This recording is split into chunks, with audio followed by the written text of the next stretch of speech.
He's pretty mentally weak in the ring. You know, as soon as things don't start going his way, Yeah, he starts to crumble, and things aren't going to go his way. So I think he's going to kind of crumble. crazy. Yeah.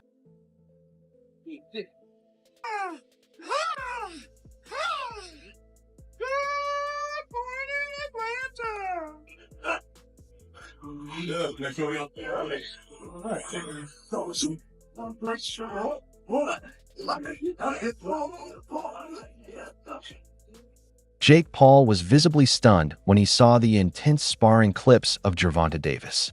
"It actually excites me when people criticize or doubt me," Jake explained, "because it makes every fight more thrilling." He emphasized that he's still training hard and staying focused. With a confident smirk, Jake added, "I wanted to fight Tank for a long time, and now that it's happening, I truly believe I can beat him." Stand on business and say Yeah, the I other mean- person's gonna win. I like it. So when It makes it fun. When he lay your boy out, you know what I mean? He's my boy too. I love Mike. I mean, Mike will move from this side to this side without you knowing exactly at which moment. Bernie Thaw Boxer delivers a blunt perspective, mocking those who claim they're happy for Gervonta Davis making money and calling them out for missing the real issue. Tank isn't struggling financially. He's already one of the highest paid fighters of his era. Fans don't care about his income. They care about competition. Bernie argues that boxing fans tune in for excitement, skill, and rivalries, not paychecks. He adds that the real storyline to watch is in the genuine boxing ring, especially if Lamont Roach defeats Isaac "Pitbull" Cruz, one of Tank's toughest past opponents. If Roach pulls off that win, it could spark serious questions about Tank's standing and performance in the sport. Bernie insists that for Tank to maintain respect, he needs meaningful fights that contribute to his legacy. Money fights like the one against Jake Paul might bring a payday, but they don't build greatness. And for true boxing fans, that's what matters most. Match with Tank, and it's I kind of don't really care about the fight no more. Starting to lose a little steam. But I'm saying, I mean, if he stops Pitbull Cruz, right? I mean, don't you think that people would want to see, Lamont and Tank more due to the fact that, Tank had a hard time with Pitbull? No, I think people just want to see Tank versus Lamont because Lamont, he had a hard time with Lamont. It's just like Devin Haney and Ryan Garcia. People just like controversy. People just like, you know what I'm saying? So people like to see finished business. They don't want to leave it unfinished. And that's what the intrigue is. They want to people want to see finished business. So, you know what I'm saying? I think that's the intrigue of the fight. And it doesn't make no sense why they taking so fucking a fight, Everybody keeps saying that Tank getting the money, but is we getting the fucking money? Is we bidding there for the fucking money? Is he gonna give us some of the money? Are we waiting on him to feed us any bit? No. I want what I want. Fuck that. I'm selfish. I'm a fan. I want to see the fucking fight. I don't want to see no fucking circus. You know what I'm saying? So for everybody saying, oh, he back, who gives a fuck? I hope he already rich as fuck. He already won 30 million in the last fight or something. He got more money than I'm ever gonna have. I don't give a fuck. I want to see the fights. I'm a fucking boxing fan. I want to see a fucking fight. I don't want to see no fucking farce. Fuck. Motherfucker count another motherfucker pockets. They all getting paid. These motherfuckers getting paid millions. Boy, we making how much? 60,000, 40,000 every motherfucking day. Going to work 9 hours a day and shit. And then coming home waiting on income tax and shit like that to get some big bread. Come on, man. I'm talking about the average person. Lamont Roach addresses the Jake Paul fight controversy with measured honesty, saying he doesn't fault Gervonta Davis for taking the matchup since any fighter would be tempted by such a huge opportunity, but he strongly criticizes how it was handled. Roach reveals that his contract with Tank included a rematch clause, yet Tank went silent and signed to fight Jake instead, without any communication or closure. To Roach, that's a violation of professional ethics and fighter respect. He admits he might have done the same if everything had been handled properly, but the lack of transparency is what truly bothers him. Boxing, he says, is built on respect and fairness, and skipping obligations for spectacle undermines that foundation. While he acknowledges the fight may benefit Tank financially, Roach believes it leaves a sour impression among those who still value integrity in the sport, a missed opportunity to handle business the right way. executing that rematch? Is it safe to say that there was some money given to you because of that? Money given to me, not necessarily, but okay. you know, like I said, those guys took good care of me. Those guys on the other side took care of me. Not not him personally and not his team personally, but you know, but somebody made it right for that rematch not happening. Kinda, you could say that. Yeah, I understand. I don't understand the position you're in, but from the outside looking in, you had a phenomenal performance against arguably one of the best fighters, you know, top 10 pound for pound fighters in Tank, which many didn't believe it would happen. So you want the opportunity to get back and you know, I guess get the victory. But can you really, honestly, putting yourself in Tank's shoes, be upset with taking advantage of the opportunity to fight Jake Paul?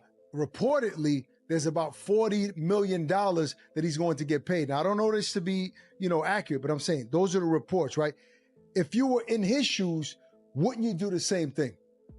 See, now, this is something that I explain and express, and I hope everybody gets. That opportunity is an opportunity that you probably cannot pass up. But it's about how you handle it. It's about how you go about it.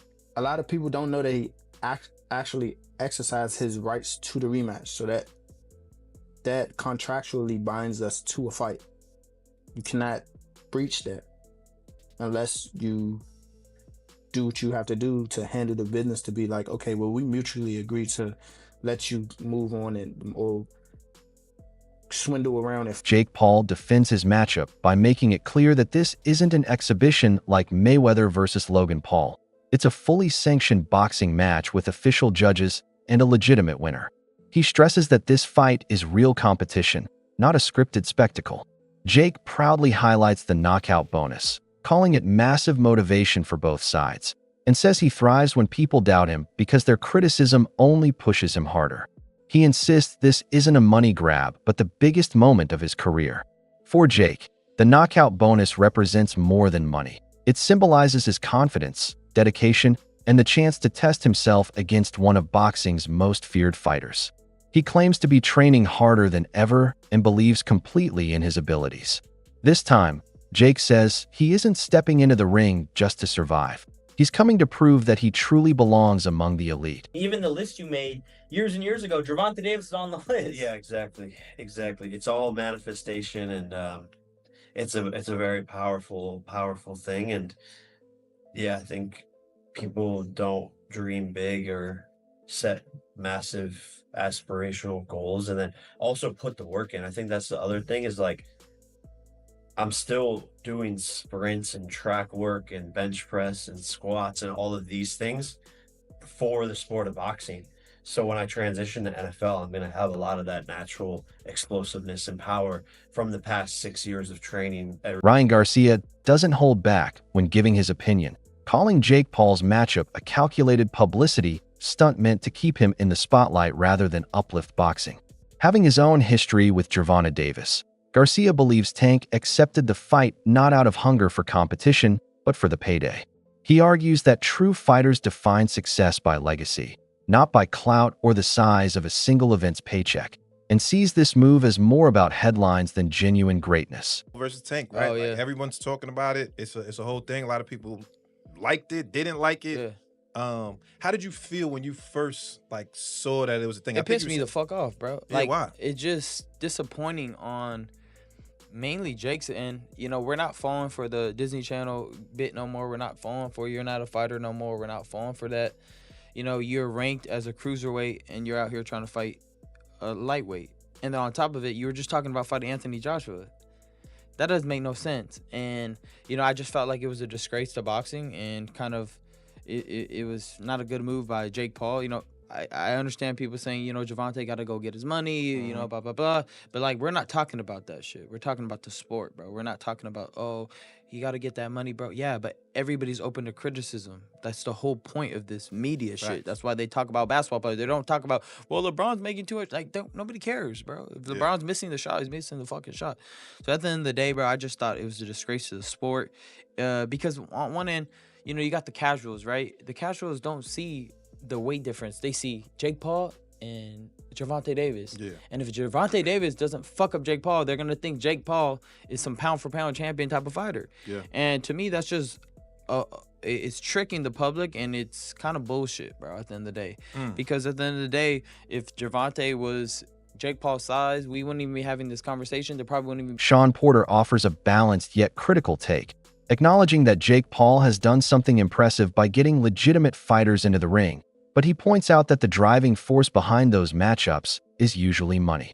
Most opponents, Porter says, view Jake as a lucrative opportunity rather than a respected fighter they genuinely want to challenge.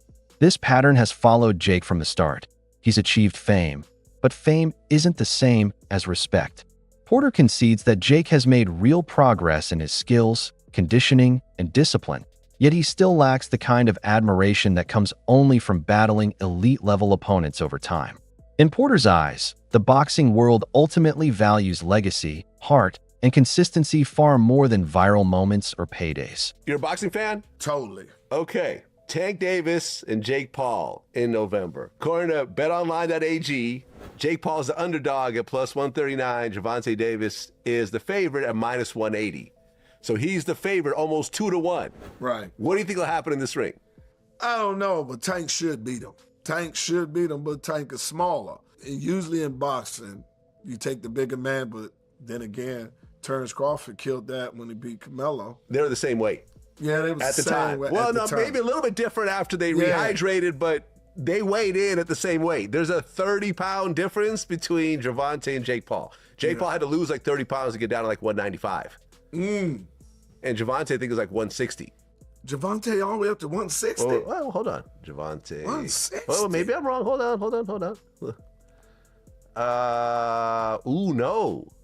133.8. Yes. Oh, my God. Yes, he 133. It's a 60-pound weight difference. Yes. 60 pounds. Yes. Ooh. That's it for today's video. Stay tuned for more updates, and don't forget to like, share, and subscribe so you don't miss what's coming next.